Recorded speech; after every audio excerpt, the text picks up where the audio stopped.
This is Game On, discussing the biggest games and all the latest sports news with Johnny Montalbano and Hank Indictor on the Empty the Bench Podcast Network.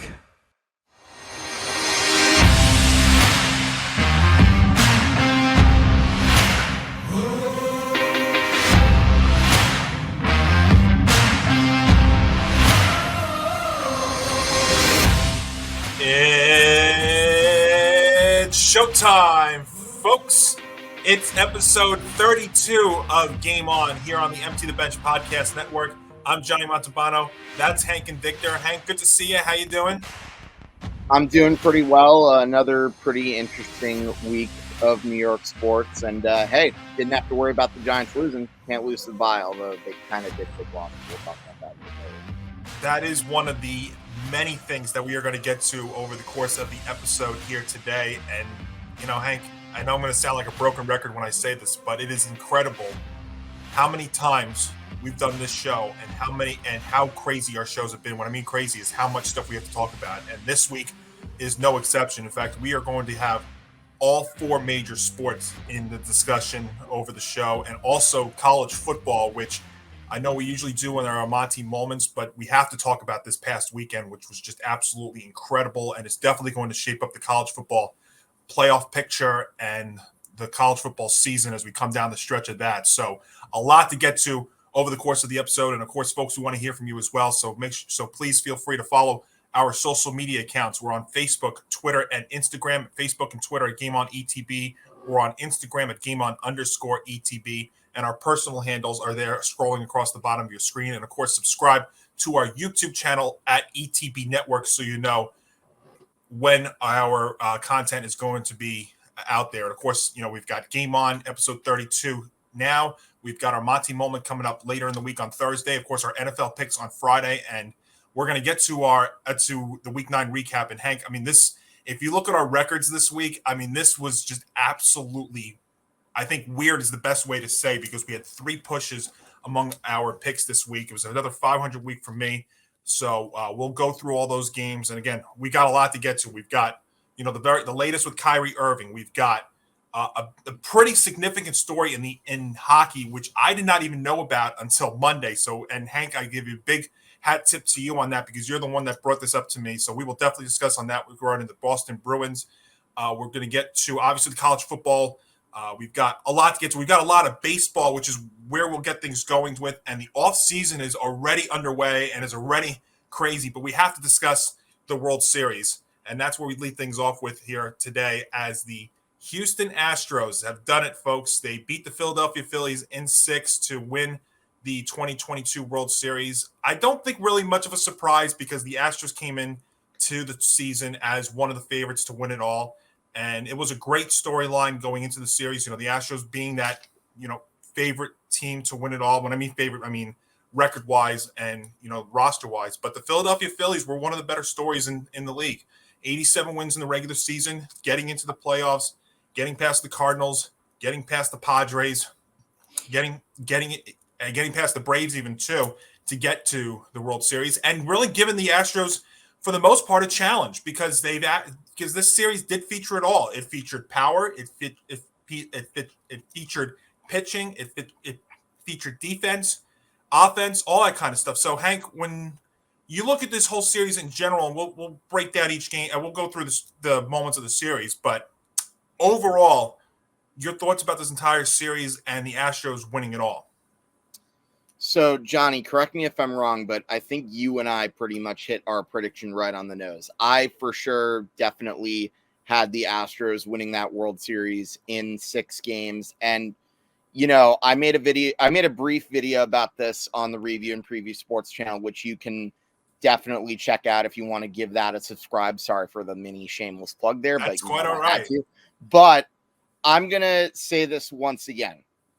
Even as the Phillies were in the process of clobbering the Astros in Game 3 of that World Series, which, by the way, that was actually during the time where I recorded the last episode of that season of Hitting for the Cycle. That was with my guys, John Check and Mike Hewitt from the Baseball Banter. So that was a lot of fun going over that game. But if you watch that show at all, you will recall neither of us were taking the bait on the Philadelphia Phillies. In fact, I think we all pretty much said that it was only a matter of time before the Houston Astros would go out and expose the weaknesses that the Philadelphia Phillies had. And the thing I said was, talk to me after game 4 before you can really say that this was a series. And look, I knew the Astros were going to win that game. That there was no doubt in my mind about that. But for a no-hitter to happen, and only the second one in World Series history, third in postseason history, and the first combined no-hitter in World Series history to occur, that was so impressive. And you look at the story of Christian Javier, pitched 6 strong innings, and then the Astros bullpen was absolutely lights out. And then, of course, you had that big sixth inning where they scored 5 runs off Aaron Nola. I knew after that win that was definitely going to be the turning point. And, then you go to game 5, you knew that was also a bit of a swing game because the Astros were starting Justin Verlander. And prior to that game, Justin Verlander had not won a game in the World Series, despite the fact that he already had a ring from the 2017 Astros. So he had a little bit of pressure that he was trying to get off of his back in that game, but he pitched 5 strong innings. The only blemish he really had was that home run to Kyle Schwarber, and then Jeremy Pena hit that big go-ahead home run in the 4th inning, I believe. And for them to get 5 strong innings out of Justin Verlander, I thought that was absolutely huge because, I had another side discussion with John Check, during one of the games, and I said that, that Justin Verlander has to be taken out earlier this time if you're going to win this game. Because if you look at what happened in game 1 of the series, as soon as the Phillies started to score a few runs, I think Dusty Baker probably should have removed him a bit sooner, but this time there was no such issue coming up. The Astros scored just enough runs to win, and the Phillies did give them a bit of a scare. You had the runner on first, 1 out. JT Realmuto hit a big fly ball in the 9th inning, but I think that McCormick catch was definitely huge because if you have a few runners on base in that situation, that's probably a really dicey situation for the Houston Astros bullpen. But they got out of it. It's a totally different game, and they go back to Houston having 2 chances to essentially clinch the title at home. And, in game 6, now here's where, in my opinion, game 6 changed. Phillies are up 1-0 with the Kyle Schwarber home run. And Kyle Schwarber, in my opinion, probably would have been the MVP had the Philadelphia Phillies managed to come back. He had a really good series for the Philadelphia Phillies. And I knew that he was going to be a really good acquisition too. You can go back into the review and preview archives. I made a short video about that acquisition too. Again, apologies for the shameless self-plug, but back to that game. Here's why I think the real turning point was. Martin Maldonado came up and he gets hit by a pitch by Zach Wheeler. And, if you look at that hit by pitch, it looked like he may very well have leaned in and done that on purpose. And I think that was a big deal because Maldonado was probably one of the last guys in that lineup that you would see as a threat to come up big, in an inning like that when trailing. No.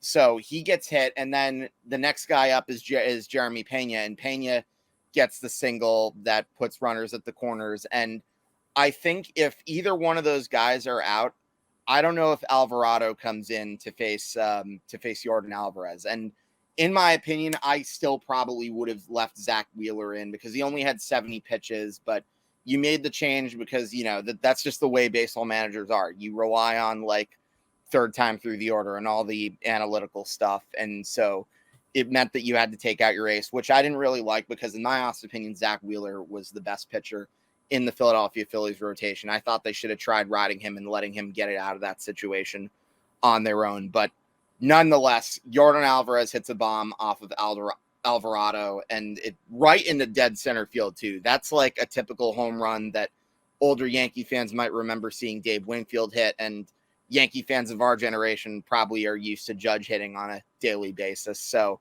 that was essentially the game right there. And like I said, I think that hit by pitch really was what set the tone for that game. And, whether Wheeler would have kept on going with the shutout, who knows? But at the end of the day, it doesn't really matter. The better team ended up winning the World Series. So big congratulations to the Houston Astros. And look, you might expect me as a Yankee fan to say stuff about their past allegations of cheating and whatnot. But at the end of the day, I don't really think you can, because the Astros have won a second World Series within a span of 6 years. And remember, this was, as I mentioned, this was also their fourth pennant in the 6-year span, which is really impressive regardless of how you look at it. And I think we keep forgetting that most of that 2017 team isn't even there anymore. In fact, the only guys you really have left are Bregman, Altuve, Justin Verlander, even Lance McCullers Jr., actually one of the forgotten members of the 2017 that you don't really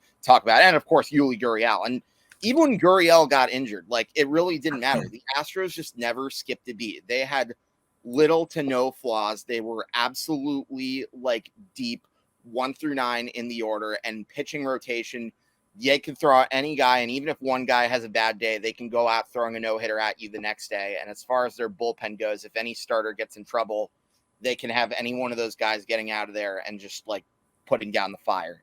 They were an absolutely impressive team. And in my honest opinion, I think, cheating or not, I think this team was probably better than the 2017 team. I mean, lineup wise, it's about as close as you can get, but pitching rotation and bullpen, got to give it to this year's team. I think this was definitely one of the better teams in baseball I've seen in my lifetime. And before I let you keep going, I do have a few players that I want to say that I do feel happy for. One's Trey Mancini, who, as you recall, dealt with cancer a few years ago.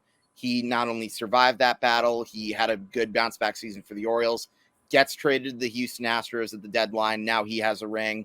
Then you have Jeremy Pena, who, it's not too often you have a shortstop replacing big shoes from one of your star players from the previous good Astros teams, but he passed that test with flying colors, and he became, fun fact, the first rookie to win an MVP of the World Series, and he also won the ALCS MVP. So hell of a postseason for him. And it really just goes to show you the difference between the Astros and the Yankees with how they develop their talent. The Astros are just an absolute factory, and they do it right. I cannot stress that enough. And then last but not least, I would be remiss if I didn't mention Dusty Baker, who had managed for quite a long time, but he has been involved in Major League Baseball for, I would say, a shade over 50 years. Fun fact, he was actually teammates with Hank Aaron as an Atlanta Brave when he was a player. So that gives you an idea for how long his career was. He was on some pennant-winning Dodgers teams, including the 1981 World Series. But as a manager, he's the only one to win a division with 5 different teams. The other 4, of course, being San Francisco Giants, the Chicago Cubs, Cincinnati Reds, and the Washington Nationals. But he never was able to get that elusive World Series title, but he finally earned it. And he's a guy that pretty much everyone in Major League Baseball universally respects. And now with that World Series ring, I think that ends the debate as to whether or not he is a true Hall of Fame manager. He will definitely get that plaque in Cooperstown once he retires. Yeah, that's for sure. Wow. So what do I take out of this series? You know what? The Astros they're too good. I mean, this is what, we were going back to with the Yankees here about there's when the Astros swept them in 4 games and everybody's complaining about the Yanks and stuff. And I'm like, guys, this Astros team is just way, way too good. You highlighted some of the things too. Carlos Correa no longer there. Who do they put in? Who fills in? Jeremy Pena, who replaces him. Look at center field. George Springer's gone, and Chas McCormick, who had a very good offensive World Series and defensive one, that great catch out there in Philadelphia. I mean, it's just absolutely it was just crazy. And this bullpen that the Astros had, which is historic if you look at what they were able to do in the postseason, just absolutely unhittable. They only gave up like 2 or 3 runs in the entire round. Yeah, I mean, that's about it. That's why, when Javier got taken out of that no-hitter after 97 pitches and 6 innings, I didn't think much of it because, this bullpen's so good, they probably could have kept it going. And it's the second time this year that Christian Javier and the team pitched a combined no-hitter. So I think that just goes to show you. But, yeah, they're just so good. And you know what? This Phillies team, I have to say, did a decent challenge. In Game 1, the 5 runs off Verlander, the 5 home runs in Game 3, they were up 2-1. I mean, they definitely gave Houston a run for their money, but Houston's just way, way, way too good, and it's just all the way around. And one thing I had said when you went into the series to watch was Jose Altuve was due for a breakout series, and he hit 308. He was 8 for 26 in the World Series, so I knew he was due to have a couple of hits and get on base, and he didn't do much at all in the first couple of rounds, and he was due to break out, and he did. Gurriel had a great series. Obviously, we talked about Jeremy Pena, but yeah, that's what great teams do, and I am thrilled for Dusty Baker because all the talk had been about how he hadn't been able to win a World Series as a manager, and now he could finally he gets that monkey off his back, and then it comes out on Tuesday that he is going to come back and manage the team in 2023, so that's a great thing to see too. But yeah, listen, I sit here as a baseball fan and say that I'm happy for the Astros because I think you can put the cheating stuff behind once and for all because this was mostly a different team. There were a couple of guys left over from the 2017 team, but I think the times now are to move on. And as far as a Yankee fan, I look at them and I say, look at how great they are. Look, they're great at pitching, defense, developing players. That's why I feel like the Yankees actually should try and go down that road and see if they can develop players and try and have some homegrown guys with some veteran presence and maybe change their lineup, their roster construction. I think that's what they have to do. Unfortunately, I think it's going to happen that they're going to lose some valuable players in the process to do that.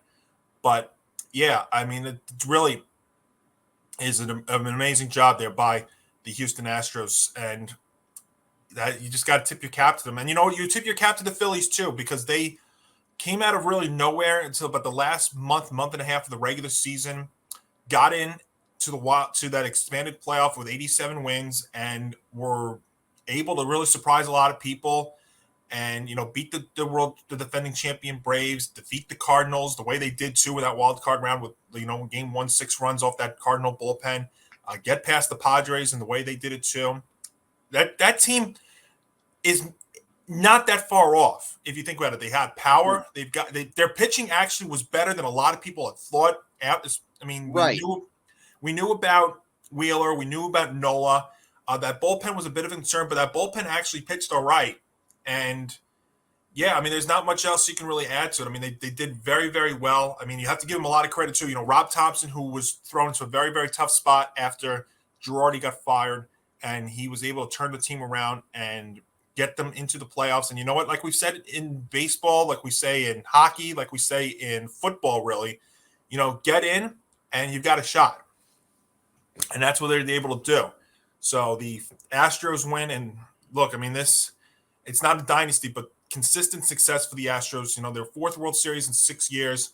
I mean, you don't see that a lot in sports, in pro sports because of free agency, of players leaving, other players coming in. It changes your team around. I mean, it definitely changed. So what they're able to do is remarkable. And it's hard to see how this doesn't continue for Houston because unless, Justin Verlander leaves, that could be something to watch. But you look at this rest of this division, I don't know who's really ready to take the next step. I have a team that I think is going to be very interested in that we're going to talk about in just a second. But is it who I think it is?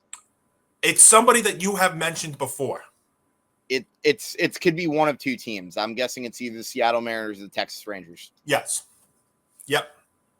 Because we know that it's not the Oakland A's. The Oakland, that's probably soon to be Las Vegas A's if that comes to fruition. Good old Rob Manfred.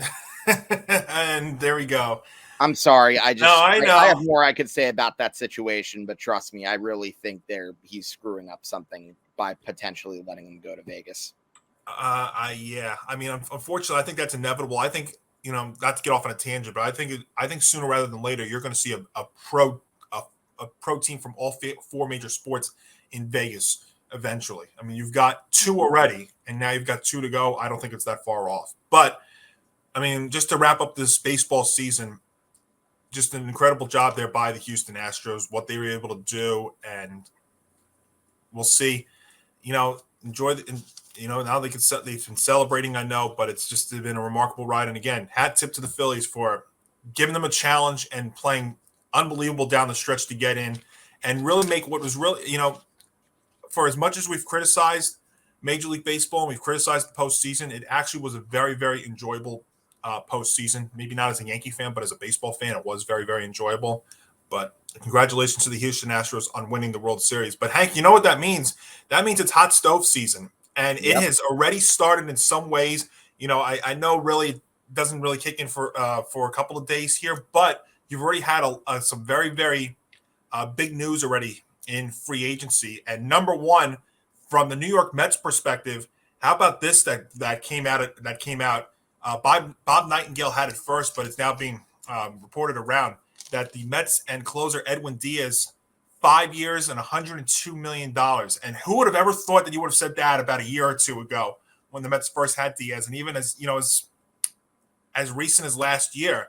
But Edwin Diaz has taken over the town and had an unbelievable year last year, and had the trumpets working and all that stuff. And this is the first of what will probably be many, many moves from Steve Cohen and the Mets. And this is I know this is a lot of money. I mean, this is the most amount of money ever given to a closer.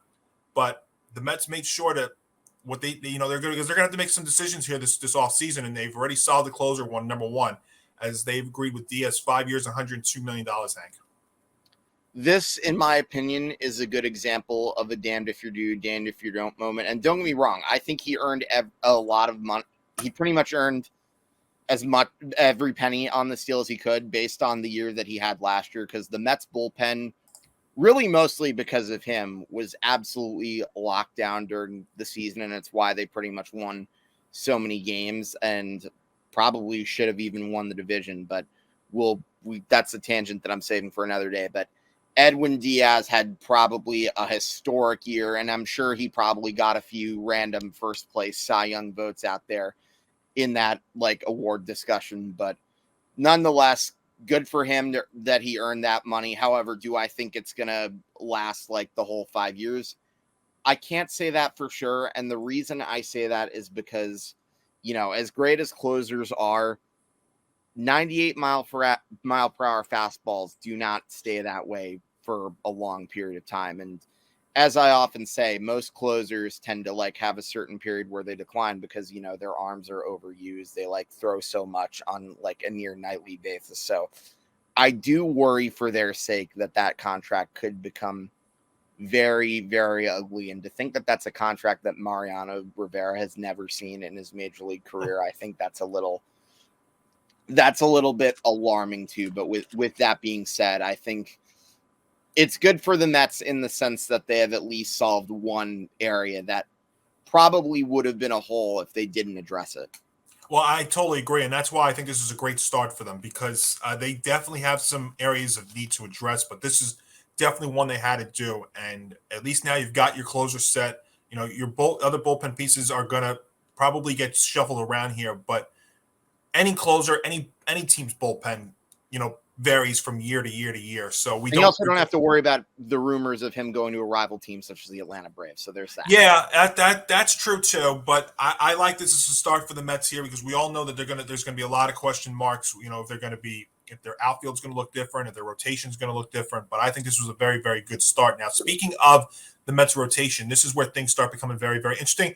Maybe not much of a surprise with some of this news. The news of Jacob deGrom, that he is going to opt out of his last year of his contract. That is not really much of a surprise.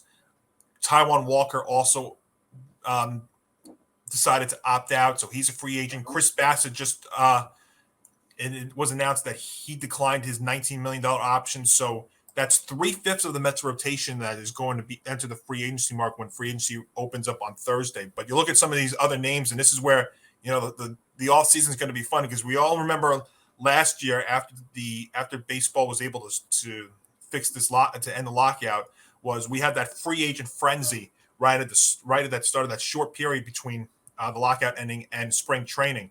But now you're going to have this all over again, because you've got guys like Xander Bogaerts, Carlos Correa.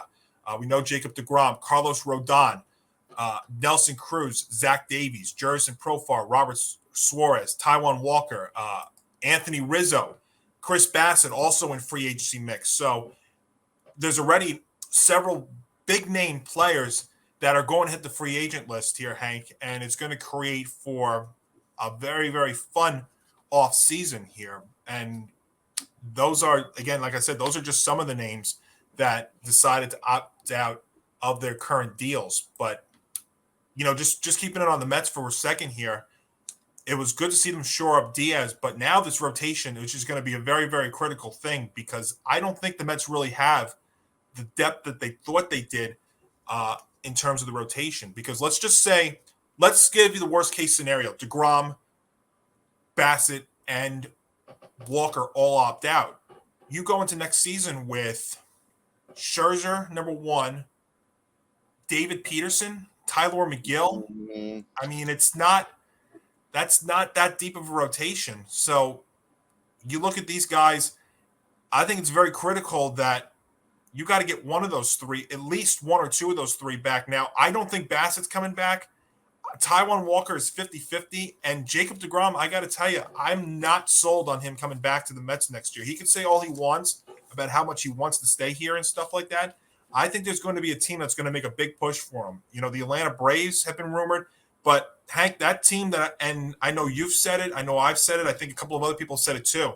I'm watching for the Texas Rangers here. Yes. As a team that could be a big player here on deGrom. And I'll tell you why. Because the Rangers are going to try and do like what you've seen with the Astros with Dusty Baker, the Mets with Buck Showalter, bringing in Bruce Bochy with a couple of the guys that they brought in last season, the Seegers and the Simeons of the world, and a good young farm system like they have.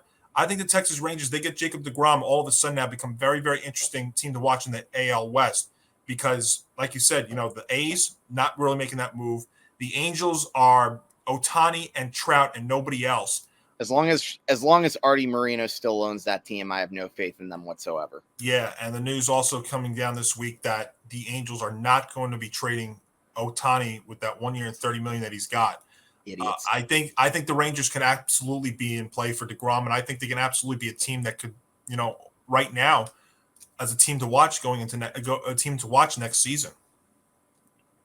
But all these other names, Bogaerts, Correa, because the other thing too is, this also is a Yankee angle too, because Rizzo opted out, which is not really a surprise. But you've got Judge free agent, you've got Rizzo, you've also got possibly a glaring need at shortstop. It feels like this is last season all over again, and now you've got Bogaerts and Correa out there on the market. You've got, as far as the Mets and the Yankees go, a lot of interesting, important questions and things that you need to settle and decide on. Yeah, I would definitely agree. And that's why, I feel like people are missing the big picture when they talk about the Aaron Judge suspense and the will he or won't he decision for whether or not he is going to stay with the New York Yankees. Because if I'm being real, and I kind of said this a few times, and Johnny, I need to ask you this too, and I think I know that you're going to probably be on the same page as I am with this. Yeah. Is it necessarily going to be the worst thing in the world if the Yankees somehow let Aaron Judge walk? Now, I understand Hal Steinbrenner is going to get a lot of backlash from a good amount of the fan base, and I understand, people are going to say, oh, what happens to the judges' chambers? But let's look at the potential of that contract. This is a superstar who is past his age 30 season. We're talking about, at the very least, 10 years, $240 million, or something along those lines. Oh, I don't think it'll be 10 years. Let me give names that are past examples. Albert Pujols, Miguel Cabrera. How did those big contracts work out after age 30? No, they didn't work out good at all, especially the back end of it. You maybe got a good couple of front end years, and I think that's what you're going to get with Judge. So now, granted, I do think the Tigers kind of ruined Miguel Cabrera, and I know John Check would probably vouch for me on that opinion too. But that's really neither here nor there. That was still a contract that, regardless, hamstrung that team for many years. Yep. But you and I are sharing a brain, I think, on what you're talking about with Judge. And quite frankly, if you do re-sign Aaron Judge, and make no mistake, I love Aaron Judge. He is terrific, and I think he's pretty much the Don Mattingly of my era, in the sense that, this is a Yankees team that's had a lot of near misses. Now, of course, the difference is Don Mattingly only had one opportunity to really play in the playoffs, and that was at the very end of his career. And most of his opportunities, the Yankees were either a pitcher short of even winning the division, which obviously there was no wild card back when he played, or there was of course, the strike in 94. But the fact of the matter is Aaron Judge for years carried a Yankees team that, if we're being honest, was more flawed than a lot of people realize. I'm sorry to say. So I really think, and it goes back to something I've been saying in years past. Until the Yankees look themselves in the mirror and realize we need to make a philosophical change, I don't think they're going anywhere. I'm sorry, but that's just my honest to God opinion. And quite frankly, I don't know what sort of playoff team they are next year. I really don't. I think they can be if everybody came back next year, I think they are a playoff team. Well, but right, but that's not saying much. Better than next year? Are they going to be better than next year necessarily? That's no, I don't know because here's the thing too. I mean, they need to have They need to have players like LeMahieu and Benintendi healthy on that team next. Yes, and that would have helped. I'm not saying they would have beat the Astros, but that would have given them a better chance to make a deeper run in the playoffs this year. But yeah, so let me go back to Judge for a second here. I don't think he's going to get a 10-year contract. I think you're looking something along the lines of like 8 or 9. But here's the thing too, and here's what Yankee fans are going to have to realize, and it's so easy for some of them to sit on their couch, on their chair, behind a computer, smartphone, tablet, or whatever, and either tweet or say this. But here's just the moral of the fact: you're going to have to be willing to eat, a lot of money on that contract. And it's just not a knock. It's just the reality. He came up late. He came up in his mid to late 20s, and he's 31 years old right now.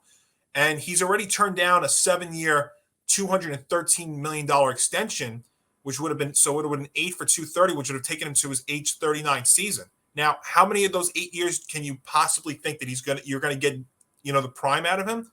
5? I wish you could find a way to front load a lot of these contracts, but players don't take front loaded contracts. I wish they would have. It'd be so much easier to do this. But if you're willing to say 9 years or let's say 8 years for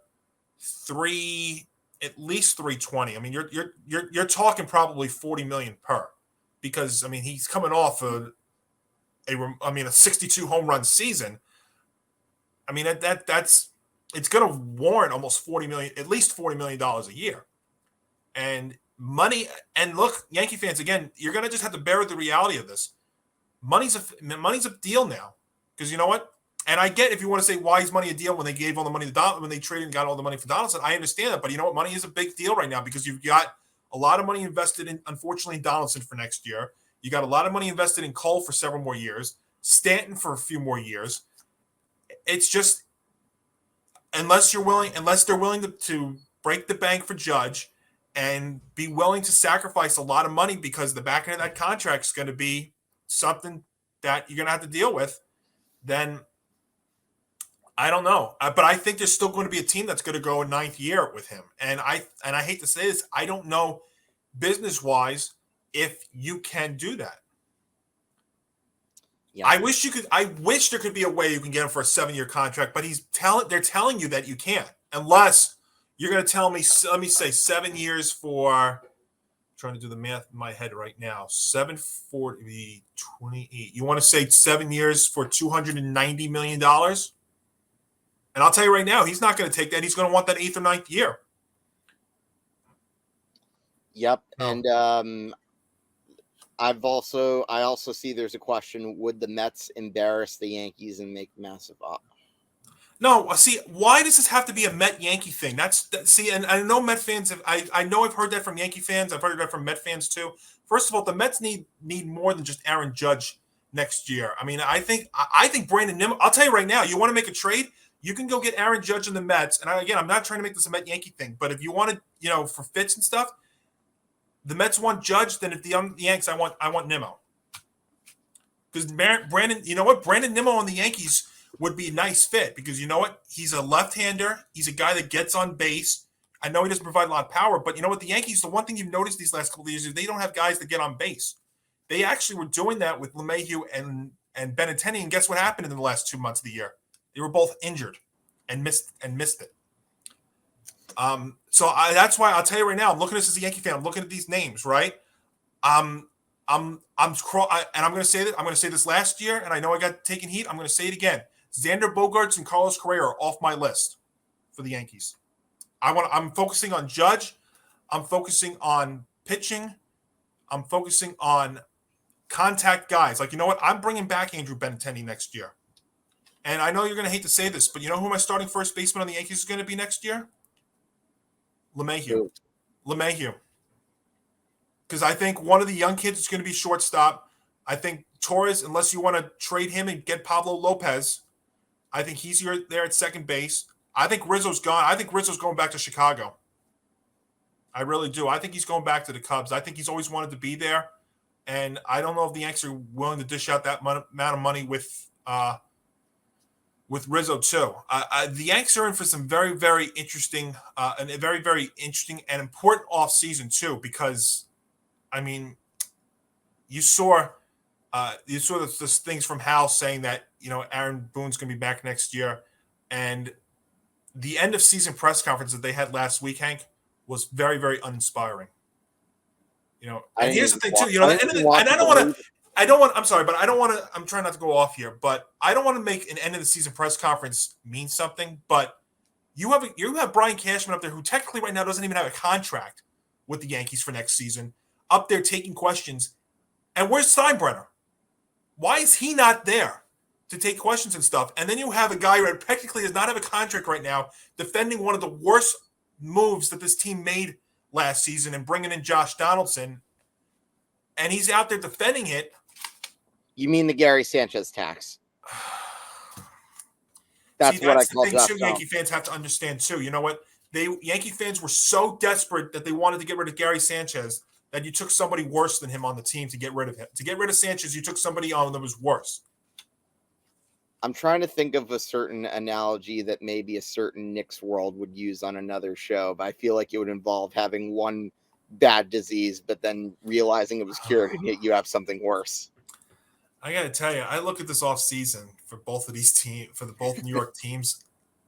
They are going to be, it's going to be critical on both ends because you're looking at, you know, on the Mets side, right now, 3 starting pitchers that don't have a contract that, if they're all healthy and stuff, give you 35 wins throughout the full season. And I'm looking at the Yankees right now and possibly no Judge and Rizzo. And how many wins did that take out of them next year? Or take them off this year when I look at it? I mean, it could be – I'll tell you what, New York baseball is going to be in for a very, very long offseason, an important one for both of them. And what they're going to do. So just go back and answer that question. Would the Mets embarrass the Yankees and make a massive offer to Judge? I don't think they're like that. I mean, if I'm the Mets, I'm focused. I need to focus more on the Braves and the Phillies, who just showed you how great they are and how great the Braves still are. I'm focusing. I have to focus more on that than I focus on the Yankees. Yeah, that annoys me when everybody makes this a Met Yankee thing. You know what? The Mets have 2 great teams in their division. The Yankees have 2. I'd even say 3, and even, you know what? All 4 of those teams in the AL East are good. I expect the Red Sox to bounce back. The Orioles are only getting better. You know, the Blue Jays are still the Blue Jays, and the Rays do more with less than any other team in baseball. That whole entire AL East is challenging. So the Mets should be the least of my worries right now. And if I'm a Mets fan, I'm not worried about the Yankees. I need to focus more on the Braves and the Phillies. Yeah, I would probably agree. You've got 2 teams in your division that are pretty tough. Like, you know, I kind of want to go back to the Phillies a little bit and say, yeah, I agree that they definitely made a run that they should be proud of. And I think that's definitely a possibility that they might be able to, like, be a threat next year. Now, if it's going to be long-term, I don't know, based on the history of Dave Dombrowski's teams. And, you know, it's only going to be a matter of time before that farm system runs completely dry. But nonetheless, I think maybe for another year or 2, I think the Phillies will probably still be a threat in that division. And as far as the Braves go, look, they may have had a bad loss in the division series. I don't know. I think they probably were caught off guard by how good the Phillies were. And looking back at that series, I think the real game changer was game 1. The Braves almost came back and won that game. And if they somehow found a way to win that game, we're probably looking at a very different World Series. But in any event, I still think the Braves, as long as they have their current regime, as long as they still have a really good lineup, they are going to be a very big threat to the Mets. So I wouldn't worry about trying to be kings of the city per se. Yeah, Kings of the division City would be is nice. like, And the thing is, the Braves are not going to be changing. This is still the same. This is pretty much going to be the team they're going to be riding with for years to come because of all the guys they already have in the contract. I think the Phillies are going to be making improvements because they're going to need some pitching. They're going to need some defense, but those guys are out there. So, Gene Segura, another guy who opted out too. Maybe they're in play for one of the shortstops if you're Philadelphia. And in terms of the pitching staff, I know Syndergaard is a free agent. If they don't bring him back, maybe like a Bassett or a Taiwan Walker makes sense over there. So, yeah, I need to focus. I think, and both fan bases need to do this. They need to stop focusing on the other team in town and focus on the division because it doesn't matter if you're better than them. What does it tell you that if you're the Yankees, if both the Yankees and the Mets miss the playoffs, but the Yankees tell me, oh, but we finished with a better record than the Mets. You know what? That's embarrassing. Same thing on the Mets side. You know what? Oh, I tell you, but we finished with a better record than the Yankees. That's utter crap, and that would not be taken well with either team's front office. So I can't sit here and take this kind of babble from both of these fan bases who are both guilty of it. Oh, yeah. I can't. It bothers me in football when they do it, although it's getting better, but it bothers me there. It can be done in hockey because it's in division. It can be done in basketball because it's in division, but it can't work in baseball and it can't work in football. It's just ridiculous. And the only legit in division smash talk that I think really exists is in hockey. Might not. I agree. I know that's going to sound like a biased take coming from me, but come on. Have the Knicks and the Nets really have had a competitive rivalry, so to speak? No, Hank. You know that I root for the Knicks more than any other team that I root for. And by the way, I love that Knicks hoodie. This is the best. I root for the Knicks more than any other team. I don't consider the Nets my biggest rival. I consider the Celtics a bigger rival. I consider the Miami Heat a bigger rival.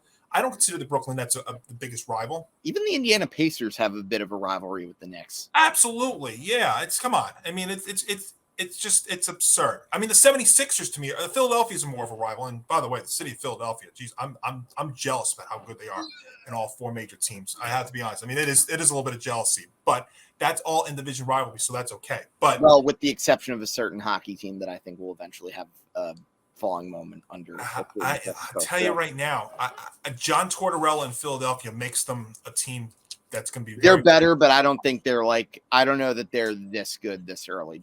That's fair, yeah. But I think Tortorella keeps them as a playoff contending team throughout the season. That's how much I love that signing over there and that move over there for Philadelphia. But just to put a capper here on the free agency list, Hank, Mets and the Yankees both very critical off seasons because there's going to be a lot of moving parts, I believe, with both of these teams.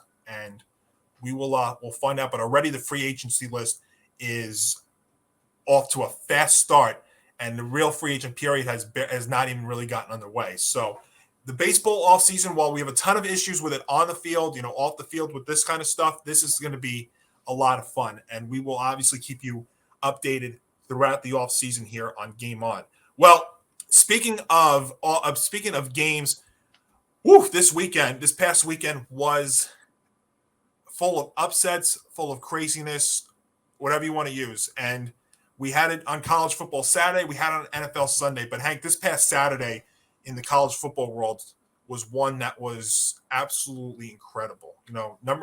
Not even the fact that Tennessee lost to Georgia, because I felt like that was certainly a possibility. I mean, if you watched my Monty moment this past week on our YouTube channel, I said that I thought a lot of people were thinking Tennessee had a chance against Georgia. I totally disagree. It's a different animal there. Try play on the road in front of 95,000 people in Georgia and tell me how Tennessee had a chance. Maybe to keep it close, but no. Clemson, I thought, was very vulnerable against Notre Dame. I didn't think they were going to go down as the way they did. Alabama's been a team that's been vulnerable all season. I didn't think they'd go down the way they did against LSU, but all three of them to fall on Saturday is going to shake the college football landscape and the college football playoff picture upside down. Now, as far as let's go these games in order here. Number one, the Tennessee-Georgia game. Georgia's defense is just suffocating. If you've been watching them all year, their defense has been great all year. If anything, though, it's only been getting better these last couple of weeks because now they're actually getting to the quarterback, and that's amazing. I mean, they played great defense to start, but now their pass rush is getting going. They've had 7 sacks in the last 2 games. Tennessee just looked uncomfortable from the get-go. having to play on the road there in Athens in front of 95,000 fans with the weather. Yeah, I mean, Georgia's the real deal. So that, to me, not really a surprise. Clemson, Notre Dame. Clemson, to me, I've said it on multiple Monty moments. I've said it on this show, too. They, to me, were 8-0 going in, but so many question marks with them, either under the quarterback with DJ, the fact that they haven't really been as explosive on offense as it's looked like in years. And if you've been watching a lot of the games, yes, they've been winning, but games have been very, very close. Their defense has been a bit of a disappointment, and they just have not been explosive. And Notre Dame just absolutely destroyed them on all fronts. How about that blocked punt?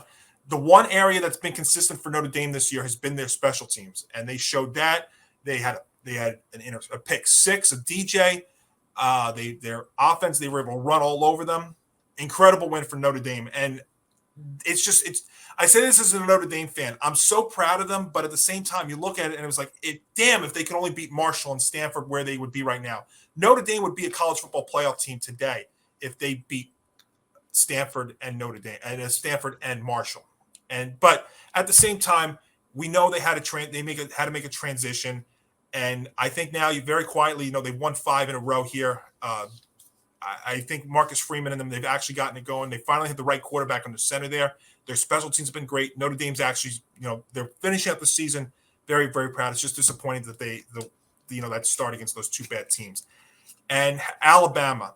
All right. Now, this to me, as much as you want to talk about Saban here, this is his worst team that he's had since he's been down there in Alabama, which has been since 2007. And all the penalties, all their defense has been a struggle. Their lack of discipline has been a big problem this year. But even in this spot where their offense at times had not looked great, and then they get it going in the second half and get it into overtime where they're able to score and take the lead. And give Brian Kelly and LSU a ton of credit, because what they were able to do was that they were able to outcoach a Nick Saban Alabama team. And that 2-point conversion at the end, even if they didn't make it, was such a great call. And now LSU and Brian Kelly have done a remarkable job. But Hank, 3 major teams fall. And I think what it also shows you, Clemson and Alabama, and I even said this even going into this week, to me, they're done. They are officially done now, and they are out of the playoff picture. We'll see them maybe in a New Year's Six bowl game, but a 2-loss Alabama team and a 1-loss Clemson team that does not have a good enough resume and not a good enough team to compete are both out of the college football playoff picture in early November. Wow. Yeah, definitely crazy to think about, and it really is one of Saban's worst teams. By the way, and this is something that I've obviously discussed a lot with Tom about, but yep, I want to get your thoughts on this. How do you feel about the fact that Brian Kelly finally was able to do something with LSU that he couldn't do at his previous place of employment, which was get a win against Alabama? Well, first of all, if you want to go back to that 2012 national championship game, which I remember being on review and preview at LIU Post and previewing, I'm a diehard Notre Dame fan. We had no shot in the world against Alabama in that game. So that to me is fine. I'm happy for Brian Kelly. Look, I mean, it sucked the way that he left, but college coaches are leaving like that now. So I'm totally fine with it. And I'm happy for Brian Kelly, because what he was able to do for Notre Dame for years, every year they were in it, even in an independent conference, without a conference, he was able to, put Notre Dame on the map and make them a team that could still have made a deep run in the college football playoff being independent. So, and they produced some decent NFL talent out over there at Notre Dame. So I'm thrilled for Brian Kelly, because I didn't think this was going to work right away down there in LSU. And you know what? They're ahead of schedule. You have to be fair. I didn't think he'd be able to turn around or make LSU this kind of perennial powerhouse this early on. And especially, he did get kind of off to a slow start the first couple of weeks, but now he's got major quality wins. I mean, LSU's got more of a resume than Alabama has. I mean, they could definitely be more of a college football playoff team than the Crimson Tide have been. But yeah, so I'm thrilled for Brian Kelly. I don't hold any grudges against him. I mean, it sucked the way that he left, but coaches are leaving like that. You know what? Especially where they go where the money goes, and he's actually in a more challenging spot down there in the SEC with LSU, and what he's been able to do this in his first year there has been absolutely tremendous. So I'm thrilled for Brian. I don't have any hard feelings for him. Yeah, I think that's totally fair. And Tom told me essentially the same thing. So I think you both are pretty much in agreement there. And I think the home field also plays a very, very big deal because, like I said, just going back to the Tennessee-Georgia game for a second, if that game's in Tennessee, I think it's closer. I think maybe Tennessee's even got a shot. But, let's look at Alabama's 2 losses this year, at Tennessee and at LSU. If the roles are reversed, it's probably a lot closer. But Alabama, if you looked at their games this year, they were not going undefeated this year. There were a lot of flaws with them, very undisciplined and stuff. So, I think it was only inevitable that they were going to have at least one loss, and they could have survived with one, but you can't survive with 2. And now the possibility of not even playing in the SEC championship game this year is going to ruin any shot that they've got getting into New Year's Eve and January in the national championship. Yeah, definitely. But yeah, no, as we're going to see, and I know the college football playoff rankings are coming out as the show is on right now. We will get into the official college football playoff rankings, break that down on our next Monty moment. But I will say that I would be surprised if they're any different. I mean, let's take a look. If you look at the AP Top 25 poll, Georgia's number 1, Ohio State's 2, Michigan 3, and TCU 4. I would imagine that that's what the playoff committee is going to go with. I mean, maybe. I mean, do you want to put Tennessee 4? I don't think you can do that right now. TCU, to me, is a very underrated team, a very underrated college football team this year. If you look at their wins in the Big 12, I mean, they've had a lot of wins against ranked opponents. And I would say even when you look at it, Oregon has a chance, 2 in the Pac-12. I mean, their only loss this year came against Georgia. It was a blowout loss to start the season. But if you look at the conditions of that game, they had to go cross-country, 2,200-mile trip to Athens with with a new coach, new quarterback. They're an entirely different team since then. So if they play USC and they win, even USC, their only loss this year is by 1 point to Utah. So USC's even got a point. So the Pac-12, to me, still has a possibility because I think you're only going to get one team in the Big Ten in the playoff. That's going to be the Ohio State-Michigan winner. So I think you've got them as still a chance. So it's really, you still have the playoff picture is still not set yet. That's what's so much fun. There are going to be weeks that things could change here. So the way this is looking right now, this is not over yet. There's still ways that things can change here, and week in and week out. That's why it's so much fun to watch and talk about it this time of the year because every game means something. And I'll say one other thing too, Hank, before we move on. When the playoff expands, and we know it's going to happen, it was inevitable for years, and we knew this was going to happen, then the joy of Saturday is not felt as much with the expanded playoff because it's like, all right, you know what, if Tennessee or Georgia lose, they're going to drop, but it's not going to take them out. The loss by Clemson probably doesn't take them out of an expanded playoff, and even though Bama would have 2 losses, that loss probably doesn't take them out either. So when the playoff expands to 12 teams, like they're saying, when that's going to be, that's still in the works. But when this playoff expands, you don't get the kind of drama, fun, anticipation like you do out of days like Saturday with the expanded playoff. But what we do now is we still have 5 or 6 teams, 7 maybe, competing for 4 spots, and it's going to be fun to see. And right now, to me, Georgia's still the best team in the country. I think Ohio State's going to give them a good run. I know their last 2 weeks, while they have won, they have struggled a little bit. I think I put last week more on just the weather with Ohio State, but even still, games where they struggled with Penn State, still blew them out in the fourth quarter. They struggled with Northwestern. I think they struggled more with the rain, but they struggled with Northwestern. They still won by 2 touchdowns. That's 70 straight FBS games for Ohio State with 20-plus points. So I'm not that really worried about Ohio State, but that game against Michigan at the end of the year is going to be for all the marbles, and that game's going to be at Ohio State. What's that? You mean the game? The game. That's right. Yeah, that's what they call it. That's right. And you know what? Last year was at Michigan at the Big House, and we saw what Jim Harbaugh's team was able to do. I think it's going to be a little bit different there at Ohio State. But I'll tell you, those 2 teams, I mean, they'll make it a lot of fun. at the end of the season. But the winner of I'm that going to ask you this trivia question. Do you know when the last time Michigan won at the Horseshoe was? Oh, it's been a long, long time. I mean, I don't remember even in my lifetime if they when it's happened. 2000. Yeah, it's been so long. I mean, I remember one of the ones I remember the most one of the more anticipated ones was I think it was 2005, and they were 1-2 in the rankings, and that game was at the Horseshoe, and Ohio State won it. I think it was 2000. I want to say it was 05 or 06. It was one of those 2 years, and they were both. I remember 16 Michigan had a good shot at getting that upset, but well, I don't know if you'd really call it an upset. That was a really good Michigan squad, but they had that one loss to Iowa, and then they lost the end to Ohio State. Hey, Michigan's always had great teams, but and especially with Harbaugh, he's always the one thing he has not been able to do was he could not get the monkey off his back until last year was beat Ohio State. It didn't matter. They had lost, I think it was like 6, 7, 8 straight times before they finally secured last year in that snowy kind of weather there in Michigan at the Big House, and that was a really amazing sight to see. But yeah, and I just don't know if they.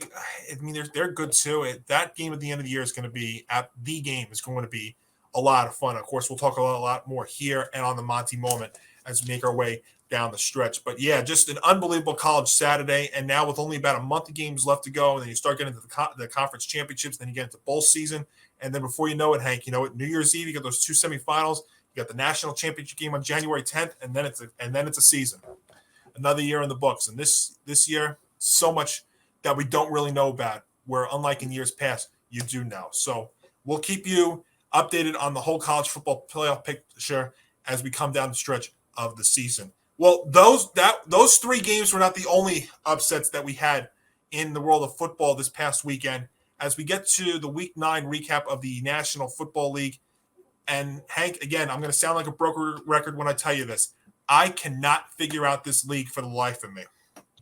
Well, that's what we say every year, I feel like. Yeah, I mean, this year especially, when you look at it, I think I saw after this week, I think it was 72 games that were decided by one score, which is just unbelievable. I mean, if you look at our picks this year, and I know you can't see these, but look at how few check marks we had, look at how many X's we had, and look how many pushes that we had. I mean, X not going to give it to you. What's that? X not going to give it to you. No, X not the square. I went 5-3, and when you find out how we did this, I mean, Hank, I don't want to really give you your record because I know you struggled this week, but if I tell you how this happened, I mean, you are going to throw something because it just was that kind of week. But I mean, we both took the Eagles last Thursday against the Texans, and they won. They were laying 13. They won by 12, 0-1. That was, you realize, in a 3-game span, if you take Philly out and the last Houston, and that wasn't even the biggest Philly-Houston game that day. No, it was not. No, In fact, I believe that's one of the first times that you've ever really seen 2 cities play against each other in the same day, like one football and then a World Series. I wish they would have really moved the World Series game to 4:00. I mean, I get why, because I mean they may have done that if the Thursday night game was on TV and not on Amazon Prime, but I mean, if you look at it, I mean, you had that game, and then I think it was the Sunday night game in Week 8 where the Bills beat the Packers by 10, and we had them at 11, and they won by 10. That, I mean, those 2 games right there, summation of the season. So we both took the Eagles to beat the Texans. Now look, I mean, they got the job done. I mean, the Texans actually played all right in the start, but the Eagles are just way too talented. That's really what it is, and they stay undefeated. Not really much of a surprise there as they get the job done. But the Chargers and the Falcons. Chargers win 20-17. Falcons, I mean, they had this game. I mean, it was unbelievable. Oh, but Falcons. So that game was one of our 3 pushes of the week because you took the Chargers and I took the Falcons. And the Falcons, they have been a fun team. They are the NFC South leaders for a reason. And the Chargers, who have been banged up all year, still able to get the job done. I mean, they still have a ton of talent despite all the injuries, but the injuries are a big deal here, Hank. But they were able to look, you know what? Doesn't matter if it's pretty or not. You go out there on the road off your bye week, travel to the East Coast, and you get the win. That's ultimately at the end of the day what it comes down to. So they were able to get it done. So that was a push for both of us because The Chargers were 3-point favorite, and they won by 3. So the Chargers get the win there. Bears and Dolphins. Dolphins, look, we know about what they did at the deadline, getting Bradley Chubb, getting Jeff Wilson, and they get past the Bears 35-32. And I tell you, though, the Bears, who I know they sold 2 defensive players, and they brought in Chase Claypool, but all of a sudden now they talk about Justin Fields. I mean, Fields actually has been playing better. He ran for 178 yards, which what was it, the most amount of yards by a quarterback running in the Super Bowl era? Yeah, that sounds about right. So, but the Dolphins, as long as Tua is healthy, the Dolphins are a team to me that I think get in as a wild card and very quietly make a push in the playoffs this year. I like that team a lot. Oh yeah. Oh yeah. Oh my gosh. The Bradley Chubb trade was an absolute game changer. That's a guy who can be a pillar on your defense, and if you have a healthy Tua Tagovailoa with his receivers, I think they've all of a sudden emerged. Yeah. Now, I'm not ready to say yet that they're the best team in the division. No. I'm not going that far. I'm not going to go there, but I will say I think they're the second best team in the AFC West. I mean, the AFC East. And I ultimately think, depending on as long as everybody's healthy, and again, it's a big if because we've seen their team without Tua, how different they are. But if Tua's there, if Mostert's there, if their full complement of weapons are there, whether it's Hill, Waddle, Gesicki, the tight end, they, to me, are a team that can be very, very sneaky and dangerous in the postseason in this AFC. But easily. Now, let me tell you how bad this week was. Here's example number 3 of how bad this week was. The Dolphins were favorites by 4. We both took Miami. They won by 3. That's a loss. And then we get to the Panthers and the Bengals. Oh man, this one was. We were wondering if Cincinnati was going to be able to bounce back. I don't think that was the issue if Cincinnati was going to win this game. It was just if Carolina was able to keep it close. The last 2 weeks entering Sunday, Carolina had been the more physical team. They had been actually playing all right with PJ Walker under center. I mean, they really should have won the game the week before against the Falcons, but they go in here. They face a Bengals team that had been banged up. No Jamar Chase, down some players on defense, offensive line still in shambles. But they give the ball to Joe Mixon, and Joe Mixon just absolutely torched this Panthers defense to the total of 5 touchdowns and a dominant 42-21 win. Yeah, it had gotten so bad in Carolina, Hank. At the end of the first half, it was 35-0. The Bengals had 35 points. The Panthers had 32 yards in the first half. And you know how it's bad? When Baker Mayfield is back under center for the Carolina Panthers in the second half of that game. And yeah, they're able to get 21 points, but by then it was long gone. So Carolina's got a very, very quick turnaround. It was a very critical game for them because as bad as their season's been, Hank, they still have a shot here in this NFC South.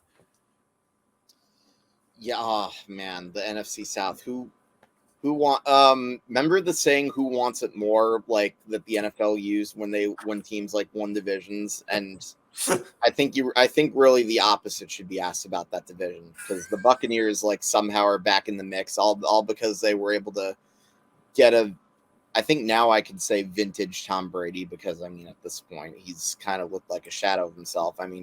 Was it really worth it for him to come back that one year? And I can't believe that I'm even saying this about Tom Brady, but well, we'll get to his game in just a moment, but yeah, so Carolina falls to 2-7. Cincinnati, that's a huge win for them with the struggles that they've had. 5-4, still getting in there in the AFC North. By the way, you talk about a team that wants it less, right? Mm-hmm. Then I bring up the Green Bay Packers. And you know what? I know I've had a bad year, and I don't like to gloat, but I'm going to say this: I'm proud of myself because I did call this one. I did call upset special with the Lions, 15-9, and I look at this Packers team, Hank. They're injured. They are talent deficient, and how the Packers did not get a wide receiver at the trade deadline is unbelievable. They are done. Well, and I'll say this too, and I don't know what your thoughts are, but I watched a lot of this game because I had a rooting interest because I did take the Lions, and I saw Aaron Rodgers, and for the first time, I'm actually wondering if Aaron Rodgers is the answer or if he's now starting to decline a bit. Because I know great I would say quarterbacks he is. can actually, if they're talent efficient receiving wise, great. And I'm not saying Aaron Rodgers is not a great quarterback. Of course he is. But, there's only a select few guys that can, take their lack of talent and elevate them. And Rodgers just can't do that. And he was missing guys all over the place again on Sunday. And, even with shots, they're in the red zone. The Packers are a couple of times. And he's just missing guys and overshooting. And we've seen that for a few weeks now. So I have no idea whether he's hurt, if it's just, if he's just getting up there. I don't know what the deal is with him. But yeah, I mean, I've seen stuff now that I have not seen with Rodgers before. But this year, he's not looked the same at all. And I'm starting to wonder now if he's starting to go, on the downside. I would think that's probably the case. I mean, after all, the guy is 39. And I did say, though, on review and preview months back that they very well may have had their last good shot. And I didn't necessarily say, and I said that would have been probably the case even if Rodgers does come back, because I mean, as talented as he's been, like, how do you know he's still going to have it at like age 39? And here's the problem that Green Bay's got too. They gave him a boatload of money, and that kind of forced Devontae Adams out because you can't pay both of those guys. I mean, you give all your money to these quarterbacks, and yet you don't have enough money to field the team around him. And you really wonder, when the Joe Burrows and the Justin Herberts of the world start entering their free agency, if guys like Kyler Murray are getting $46.5 million, I mean, what are guys like Burrow and Herbert going to be going for? They're going to be shooting for 50 easily. And again, how do you feel the team around him when you look at Cincinnati's side? I mean, it's been Burrow, it's been Jamar Chase, it's been T. Higgins, it's been Boyd. I mean, they've got weapons, but if you invest all your money in the quarterback, I mean, you gotta spread that money around with other guys too. But the Lions win, and again, the Lions, I know they're only 2-6, but I'll tell you what, I mean, I know their defense is struggling, but I mean, you even saw Aiden Hutchinson, the second overall pick there in the draft last season, get his first sack. I mean, Lions have some guys. I mean, let's be fair. I mean, we know about the Browns. We know about the Swifts. I know they traded their tight end Hawkins into the Vikings, but I mean, the Lions have a little something here. They just need a couple more years in seasoning and some other players. And you know what? The Lions could be a team to watch in a couple of years down the road. All right, Hank, this is another game, a team that I can't understand for me, the Las Vegas Raiders. Now, Jaguars win 27-20. Yeah. Josh McDaniels, to me, just, again, not a good head coach. Oh, my gosh. You should have kept Bisaccia, boys. Should have kept Bisaccia, or at the very least, maybe don't go for a failed Belichick assistant. Yeah, we've spoken before about how certain coaches were going to be the biggest question marks with teams. We've said it with the Raiders. We've said it with the Broncos. We've said it with the Chargers. I'd say the Saints are up there, too. We would say it with the Saints as well, yes. That Dennis Allen down there in New Orleans is another one, too. But, so the Jaguars win. The Jaguars go to 3-6, and the Raiders fall to 2-6. The Patriots get past the Colts 26-3, and we find out on Monday that Frank Reich was fired as head coach of the Colts. And I guess, after all of your assistants and your coordinators let go, he was the last straw. And I just thought it was strange because 8 days ago, I hear Jim Irsay come out in the reports saying that Reich's job was considered, quote, safe.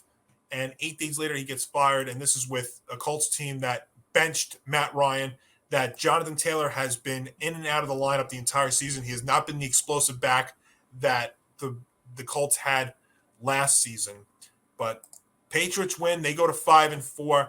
And the Colts fall to 3-5-1. Maybe the biggest upset of week number 9, the New York Jets, who go to 6-3, bounce back after that loss against the Pats as they beat the Bills 20-17. And of course, we'll talk about this also in a second here, Hank, the news regarding Josh Allen there in Buffalo. But for the Jets side of things, now they're 6-3, and that's a big win for them going into their bye week, and they're able to bounce back after the tough loss to the Patriots. And, now the Jets are also going to be another one of those teams trying to battle for a wild card spot. It's crazy. Every single, as bad as the NFC South is, that's how good the AFC East is, because every single team is above 500. Even the Patriots, who I was on record for saying were a flawed team, and I still think that's probably the case with New England. But then again, you realize that as much as you can't trust him as a general manager, you remember that Bill Belichick can still squeeze out wins for them every now and then. Absolutely. So, it's not as surprising that the Pats are 5-4, but it also is at the same time if we really judge them solely based on their roster, so to speak. And then you got the Dolphins, who, I told you, I think they are all of a sudden low-key a Super Bowl contender, especially with the acquisition of Bradley Chubb. Now, it doesn't mean I think they're necessarily better than the Buffalo Bills. I think with the Bills, essentially, all you really have to do is you have to hold out hope that Josh Allen is healthy, because if that elbow injury is as serious as it is, that could seriously swing the AFC title. Not even so much the AFC East. It could be the AFC title as a whole, because that's how good I think the Bills. Yeah. That's how good I think the Bills are, and for them to lose the Jets the way they did, definitely pretty shocking. Well, I will say this. and I said this to Nick. But you also have to give the Jets credit, by the way, where credit is due. And absolutely. And by the way, can I just say this too regarding the Jets? Mm-hmm. I don't like the idea of Jet fans trying to tell me that Zach Wilson, and this isn't really a shot at Nick, this is just something I've been seeing a lot on Twitter. The idea that you should bench Zach Wilson for a poor performance, I think, is absolutely ridiculous, because this is a guy you essentially drafted to be your franchise quarterback. You can't necessarily expect him to be fully developed by year 1, year 2 in the system. And, not to mention at this point, it's really his job's really just so much to not lose games. Next year is going to be the point where you're going to be like, oh, I want him to win games. I want to see if he can carry them. But the fact that you're 6-3 and you have Zach Wilson, all things considered, not being as bad as people make him out to be, and not as bad as in the sense of not losing games, that's pretty good. And also, here's the problem with starting Mike White. Do you really want a quarterback controversy on your hands? I don't think so. No, and I'll be honest with you, I think that's one of the smart things that Robert Saleh has done this year, is not giving into peer pressure and starting him. And Robert Saleh, by the way, has done a good. He's probably has a lot of red receipts somewhere on his desk right now as we speak. I absolutely. But the one reason why, and I didn't think the Jets were going to win this game Sunday, but the reason why I gave them at least a fighting chance was their defense. It gets lost in the shuffle of the game against the Patriots because everybody wanted to talk about Zach Wilson, but the fact that the defense really was holding the Patriots to field goals, and I would even defend Zach Wilson and say this. Now, I'm not going to defend his terrible, throws last week, but, throwing the ball 41 times, you can't do that. You're also a run team too. And I know that Breece Hall's out for the season, but you've got, Robinson, you've got Carter. You've got guys in the back there that can run the balls. So you should be doing that and then go off of Wilson too. The potential is there. I think the offense is still the thing I'm concerned about, but there's no question that this defense, now they're getting a pass rush to some of these guys, which has always been a problem. That's the one thing I will say. This was probably, or maybe not probably, this was the biggest Jet win since the Rex Ryan days. And one thing I look at this defense, and it's amazing. Bigger than the win in Lambeau, bigger than winning in Denver, which also hadn't happened since Rex Ryan. Yeah, I would definitely. Yeah, no, considering you're playing arguably the best team in the AFC, not just the AFC East, but the entire AFC as a whole. And actually, I would probably the only other win I could really dispute that against would maybe be that Week 16 game against New England with the whole coin toss controversy. Yeah, but I just look at this team the way it's positioned right now. Well, you're right. That's why I would say this is probably the biggest win since the Rex days. But you know what? I look at this team too, and guess what? This team has a pass rush, which is something that Rex Ryan never had, despite the fact that he was a defensive head coach with the Jets. this team actually has got the ability to get to the quarterback, which they did not have at the start of the season.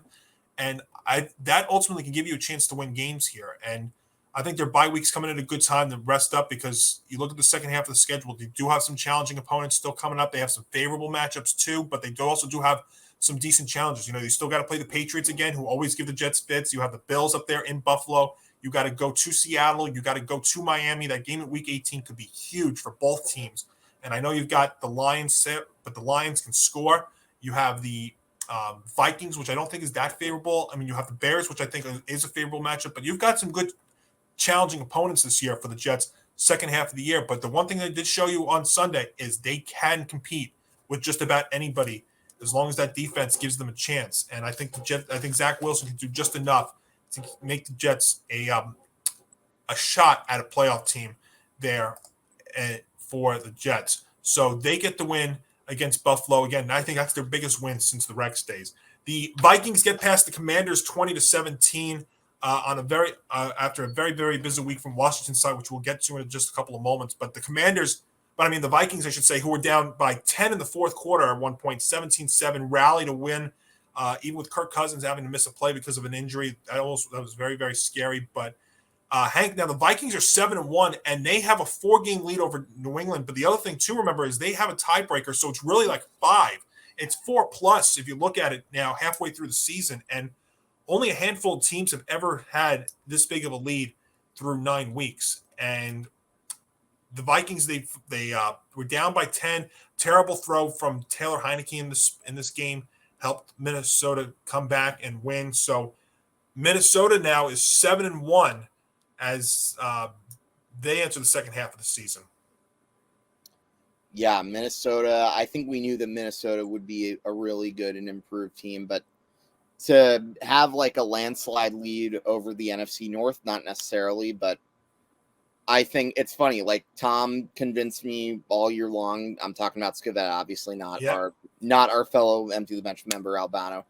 For like so long, he convinced me, the Vikings are probably going to be the division winners. And Tom, if you're watching this, I think I owe you an apology for maybe sleeping on the Vikings and like not listening to you. So there you go. He has been spot on about them since day one. That is I owe him an apology. The Seahawks 31-21 over the Cardinals. They now go to 6-3 as Geno Smith does it again there against Arizona, and Seattle now all going to be a team to watch too as a playoff contender at 6-3. The Cardinals fall to 3-6, and just things continue to unravel there in Arizona. And then you were talking about it earlier, Tom Brady and the Bucs. Brady's had a rough year, but the vintage Brady returns, another comeback, late go-ahead score to give the Bucs a 16-13 win over LA. Yeah, no, the Rams are in a really interesting situation, and I think you have to ask yourself, is this a Super Bowl hangover, and can they bounce back? I mean, I think they have the talent to do so. And look, you knew that some of the losses that they had in the offseason would come back to hurt them, but at this point, like, you wonder, like, what are their chances of being able to come back and win the NFC West? I think 0. I think they're done at this point. I think San Francisco is the only team at this point left that has a shot at beating Seattle, and San Francisco obviously has the tiebreaker over the Rams because they swept both games. That's the thing. It's not only Seattle, but it is the 49ers too that they have to overcome. It's not just one team; it's 2 that the Rams have to overcome, and keep in mind, San Francisco still has a tiebreaker over Seattle because they haven't played them. They've only played them once, and they won that game at home. That's right. Yep. San Francisco still has just as good a shot as anybody to win that division, and quite frankly, I still think of San Francisco as a sleeper team to even make it to the Super Bowl in the NFC. I agree with you on that too. If they're fully healthy, that defense is very, very good. The only team that I think one of the only teams I really think that can beat Philly, who, if I'm being honest with you, they haven't. You look at their schedule, most of them haven't been against the best opponents. So I don't think they've necessarily been tested yet. So a team like the 49ers, I think, could probably handle Philadelphia, but we'll see how that goes. Yeah, absolutely. But that's a big win for Tampa, who, again, that NFC South, you leave a Tom Brady team with a chance to win that division. Maybe Tampa even maybe goes for it there at 4-5. On Sunday I Night mean, they're Football, back the in Chiefs. first place. They have tiebreakers, so yeah. Yep, yeah, they sure do. On Sunday Night Football, the Chiefs get past the Titans in overtime, 20-17. What was it? Mahomes threw the ball 68 times between the fourth quarter and overtime, and the Titans look. I mean, 5-3. I know their 5-game winning streak got snapped, and we know that Malik Willis started for the second straight week. But that Titans team, I wasn't high on them at the start of the year, but I have to be fair. I mean, they've actually been pretty good so far, and they gave Kansas City a very, very tough time on Sunday. Mm-hmm. And, Yeah, you want to know a fun fact? I think the Titans are one of the last teams that have actually beaten Patrick Mahomes in a big game in the regular season. They did last year, right? That game was in Tennessee, I remember, and they beat them up good. They did. And the Chiefs this year just had a tough time. I mean, they've won games at home. I mean, we know they won the 2 AFC West games. They won this one, but they've had a tough time covering at home this year. So if you're looking at that from a Vegas perspective, that's why I was amazed they were getting 12. They were laying 12.5 points in that one last Sunday. But the Titans were able to make it interesting, and it took 68 throws from Mahomes for the Chiefs to get by. But all of a sudden, Kansas City is 6-2, and they have a critical game in 2 weeks against the Chargers, and that game got flexed into Sunday Night Football. We'll look at that in 2 weeks from now. And then the game on Monday night, both teams with a lot of injuries, but the Ravens with Lamar Jackson able to get past the Saints 27-13. Saints, again, another one of those teams that are very, very hard to figure out. They've been injury plagued, but you look at them at home this year, they were actually able to beat big opponents at home, like the Seattles. They shut out the Raiders, which is just unbelievable. But the Lamar Jackson and the Ravens, big win for them now to go to 6-3. I think that division will also come down to it. At the end, I mean, we've seen how the Bengals have definitely gotten better. I mean, are they going to make another Super Bowl run? I don't know. I still think the Bengals are probably too flawed, but I wouldn't rule out any shot that they have of catching the Ravens though for first place. I think I think Jamar Chase has got to get healthy first, though, for that to happen. That offensive line still got it. They've got to get the job done because Joe Burrow cannot keep running for his life. You saw it 2 weeks ago. It looked like they were reverting back to the beginning of the season, but it looked much different on Sunday. So really that offensive line is Jekyll and Hyde there for Cincinnati. But, yeah, I think they still have a chance, but they got to get healthy, and that offensive line's got to play consistently well to give the Bengals a chance in that North. So we're halfway through the season already, Hank, and was what's crazy to say. And before we look ahead to the Thursday night game this week, got a couple of football stories here too. And these two kind of with the Commanders all broke really in a 24-hour span on Wednesday. But Dan Snyder, the owner of the Commanders, hired a Bank of America to start the process of selling the Commanders. We've been talking about Snyder possibly with selling the team because he's been in some trouble here these last couple of years. There's been a lot of stories that come out, and I don't think there's any coincidence that he's looking into selling the team. And then you find out later on last week that the U.S. Attorney's Office is investigating the Commanders over alleged financial improprieties. Hank, it looks like Dan Snyder's days down there could be numbered. I think he's done, honestly. The fact that he announced that he was making plans to sell the team tells me, something's going to happen. And what do you know? I mean, and when you look at all the scandals that he's been embroiled in, I have a feeling that that Goodell was probably going to be on the way to finding a way to kick him out or something like that. Yeah. So when talking about these financial stuff, the prosecutor, they're focusing on several areas, and that this inquiry was triggered by a letter by the House Committee on Oversight and Reform that they sent to the FTC in April, and it alleged deceptive business practices, and those included withholding ticket revenues from visiting teams and refundable deposits from fans. And, of course, this goes into other stuff that they've been investigating with, and of course, this comes out hours after the story from Forbes about the fact that they're looking to selling the team. And I've read some stuff that says that the Commanders could be worth $7 billion. And we've seen already some names that have come out interested in possibly buying the Commanders. So this is definitely a something that's in the works here down there in Washington. Yep. It's probably going to be for the best if that happens, but what a possibly ugly end to what really wasn't a great era in the long. And I guess you could say illustrious history of Washington, but they've had a lot of pretty bad moments in their history, this one especially. One thing to keep an eye on, some of the names that have been floated around, Kevin Durant, Jay-Z, Jeff Bezos, supposedly those three reportedly putting a group together interested in buying that. And we've seen that athletes have bought not the whole team, but a stake in the team. And we know Patrick Mahomes has something in with the Kansas City Royals. I think LeBron's got some part of the Boston Red Sox. So it's not uncommon for athletes in other sports to put in for a team, to put as an owner of another team in another sport. So it's not that uncommon, and you hear about Durant's name being brought up there. So the Commanders in the news, and maybe that's going to happen sooner rather than later over there with Washington. You know, some of the other storylines that came out over the last couple of days, which we really touched on already, the Colts fired Frank Reich, but Jeff Saturday named interim coach of the Colts. A little bit of a surprise. I mean, I know that there are other guys in the system, but Jeff Saturday, who is an ESPN analyst, we also know from his days there in Indy as their center. It caught me a little off guard that it was Jeff Saturday named interim coach. I think Frank Reich being fired is not a surprise. I think maybe just the timing of it is, especially 8 days after you hear from Irsay tell you that his job was considered safe. It's like, well, what's changed in the 8 days? Well, I'll tell you one thing that's changed. Look at the team that beat them.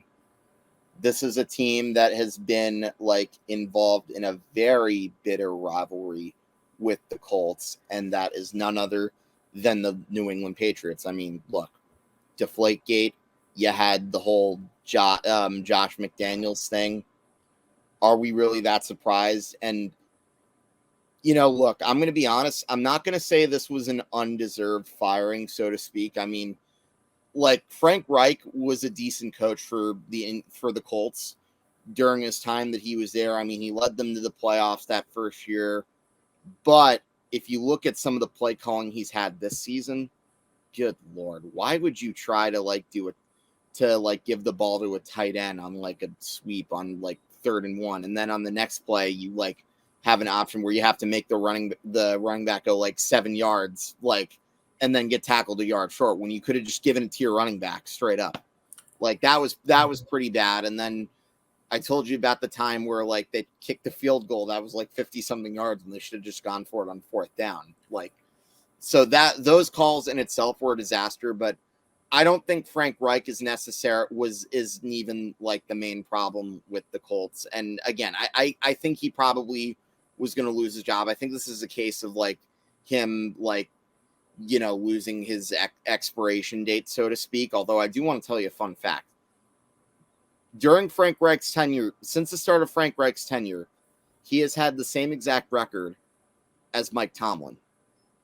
40, 33, and 1. The exact same record during that time span. And I believe they have also won the and you want to know what's even crazier? Frank Reich actually has more playoff wins.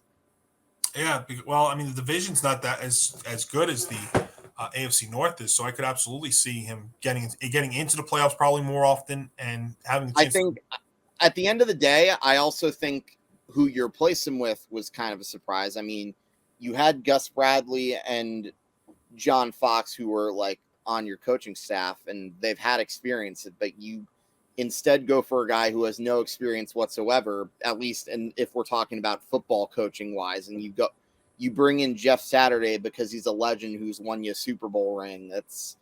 I think that was that reeks of Jim Irsay doing something to I don't know, maybe pump up the fan base or whatnot, but it's a really bizarre move. But at the end of the day, I don't think Reich was the main problem. I mean, let's look at the guy who's given Frank Reich who hasn't done the best job at replacing Andrew Luck and since like Andrew Luck left and left him with let me go in order. Jacoby Brissett, Phillip Rivers, Matt Ryan, and Sam Ellinger. Yeah. We're and also if you look at Chris Ballard's like draft record, it's not good. Like you're going to tell me that Chris Ballard isn't the problem? Yeah. Well, also the man in charge of Chris Ballard is the problem too. Jim Irsay has done a horrible job of managing the Colts, and let's just say the Colts really never realized what they had with Andrew Luck until they ruined him. Yeah, it's crazy because I feel like the Frank Reich fire train has been going since week 18 of last year when Carson Wentz threw those 3 interceptions against the Jaguars there in week 18. And I feel like they've never overcome that. They brought in Matt Ryan this year. That just hasn't worked. But also, too, on the field, if you want to talk about on the field for a second, Jonathan Taylor not being the explosive guy that he was last year, and he's been limited this year because of ankle injuries. They're not the same team. Jonathan Taylor was arguably the best running back in football last year. And, you take him out and you force Matt Ryan to be throwing the ball a lot. This is the same Colts team that beat the Chiefs at home earlier this year.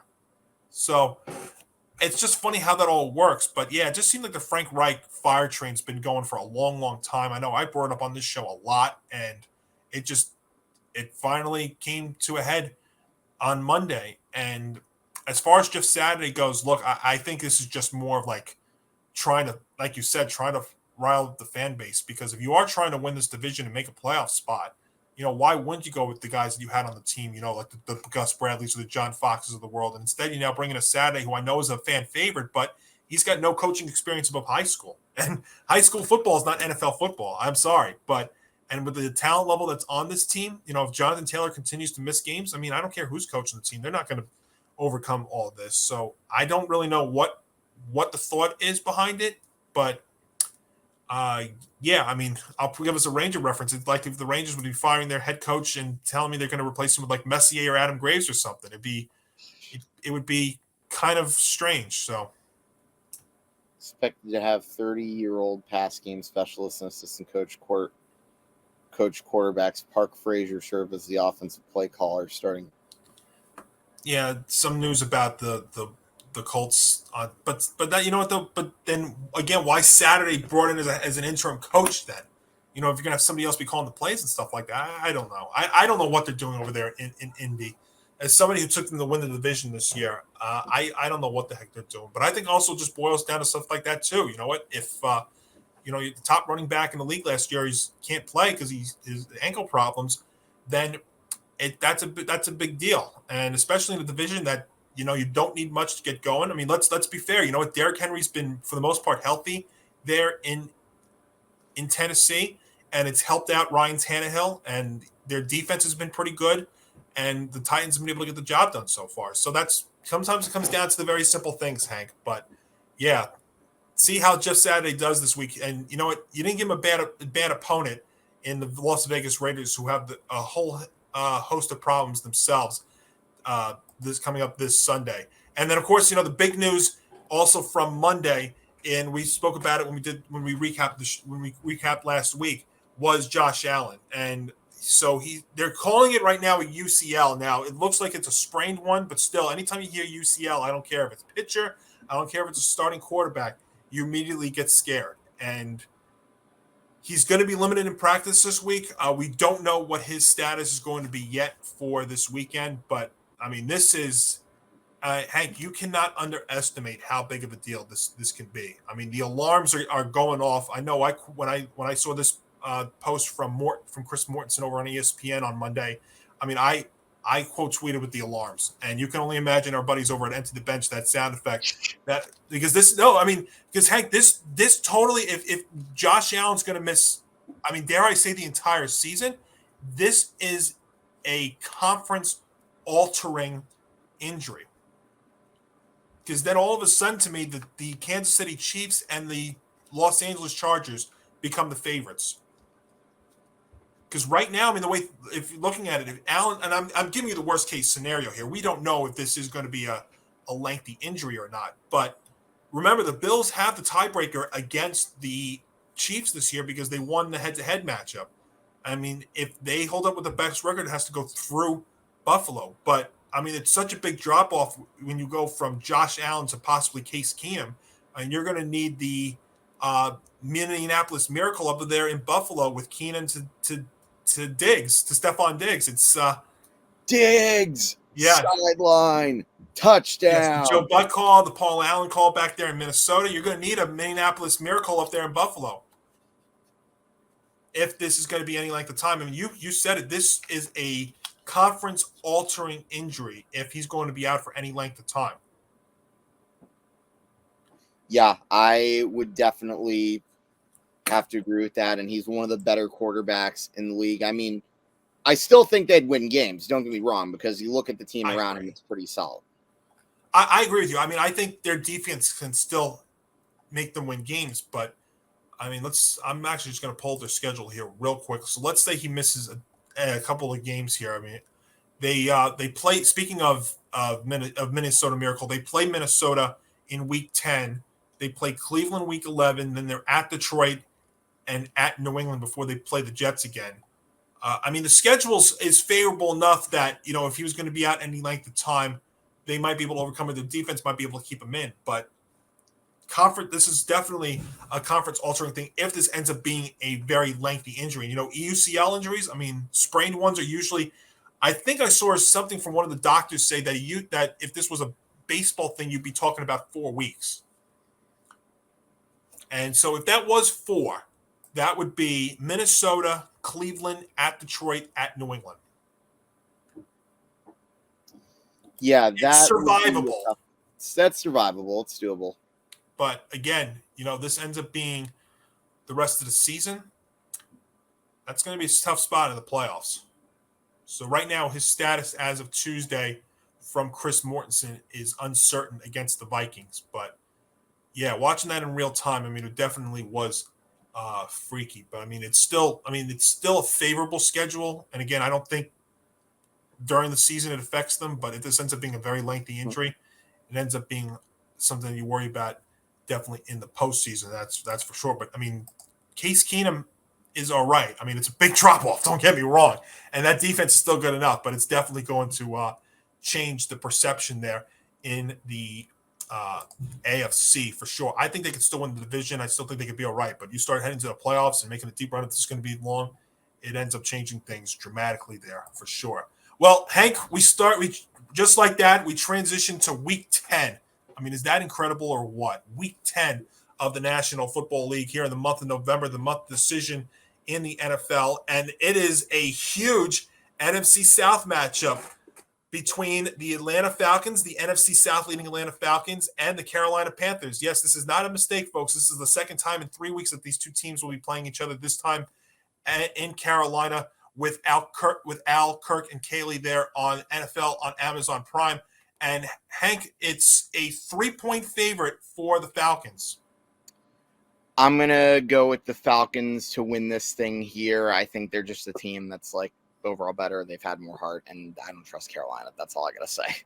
Yeah, to me, the Falcons are the better team, and they're actually healthier than they were the last time these two teams played. You know, Cordell Patterson's back there. They could run the ball, which helps. But we could definitely but to me, I think they're a more healthier team. Carolina's just way too inconsistent. I know PJ Walker is going to get the start again, but you know, I don't know what kind of Carolina. I know they've been the more physical team the last couple of weeks, but to me, Carolina's the better team. So give me the Falcons to win and cover to start in week number 10 on Thursday. Well, we have one more story to wrap up the show with, and Hank, it wouldn't be a week without talking about Kyrie Irving and the news that came down last week that the Brooklyn Nets suspended Kyrie Irving for at least 5 games. And according to a report, there are 6 requirements that Kyrie has to fulfill before he can return from suspension. So I know you weren't with us last week, but all the stuff of Kyrie and then, you know, waiting forever and ever to apologize. And here's the thing, Hank, and I'll get your thoughts on this too. This is how bad it is. It took for the shoe deal from Nike to drop and for him to be losing money and sponsorships before Kyrie apologized. I mean, that is how out of touch that this guy is. And we have documented it before about how bad he is.